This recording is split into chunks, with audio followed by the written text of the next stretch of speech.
Squid Game Season 2 finally dropped on Netflix after a 3-year hiatus. Many people had mixed feelings about this season, some favorable and some unfavorable. For me, I'm mostly favorable, although I have a few little criticisms of how this season felt a bit too short. To start off, this season takes 2 entire episodes before we get back to the games. Now, I didn't mind seeing Gion, what state of mind he's in now, and how he's changed ever since being the victor of the games and rejecting getting on the plane by the mysterious people running these games. We see him using his money and resources to track down the people running the games so that he could put a stop to them once and for all. I did not mind seeing those things. It would have been fine with the 2-episode build-up had we gotten a longer season. Interestingly, the only other major character returning from Season 1 is the cop, having survived the fall from the cliff after all. He's also trying to find the island where the games are held. Without going deep into spoilers, he and Gion end up teaming up to work together since they both have the common goal of finding the games and putting them to an end. I found this to be a direction that felt both natural and creative from the creator of Squid Game. Here is where we enter bigger spoiler territory, so if you haven't seen Squid Game Season 2, I encourage you to click away and then come back to this video.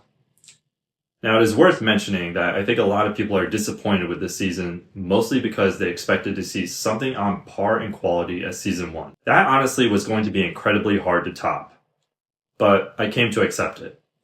I wanted to see an overall good, strong, and entertaining season, and mostly I got that.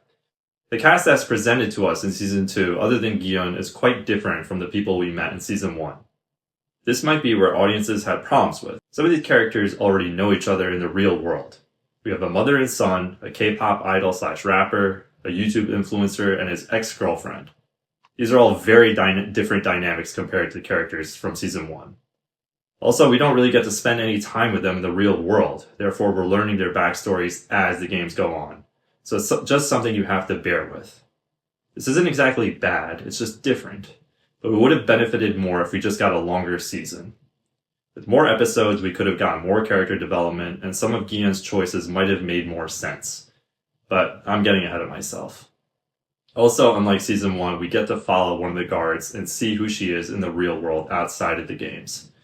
This adds to another interesting, exciting dynamic we didn't get to see in Season 1. However, we got to see the world of the guards in Season 1 through the eyes of the cop who disguised himself as one of them. Even so, it just wasn't as deep as actually following one of the guards as a character we get to follow in this season. Then the structure of the games is slightly different too. This time around with the players being able to vote if they want to stay and keep playing or quit and go home. This adds to the suspense and tension in intricate ways this season as Gion desperately tries to get everyone to vote in favor of quitting the games. But he just can't succeed no matter how hard he tries. He has plenty of conversations about this with a character who is secretly the frontman. Then, of course, there is the frontman, who decides to participate in the game this season. I found the writing and dynamics between the frontman and Gion particularly captivating. As the frontman kept telling his fake backstory of why he's playing the games, I honestly forgot he was the frontman until later on, when I realized there was something deeply suspicious about him.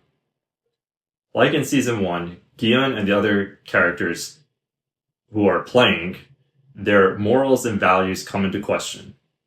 I thought this was overall done well, though Gion's plan at the end, without talking too much about spoilers, felt a little too risky.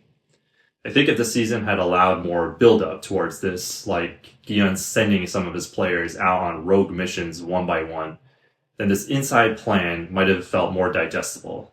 But since we didn't get that, and he just sort of came up with it on the spot, it feels a bit rushed.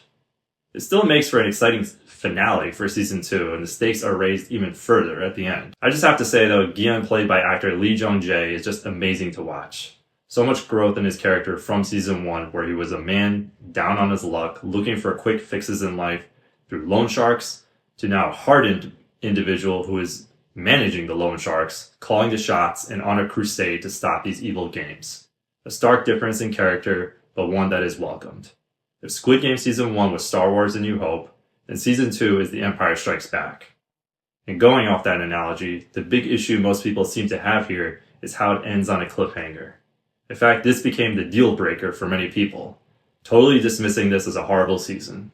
Folks, Either you're too young to remember or you somehow forgot all the major drama shows in the past ended their seasons with cliffhangers. So it really just surprises me why it became such a point of contention.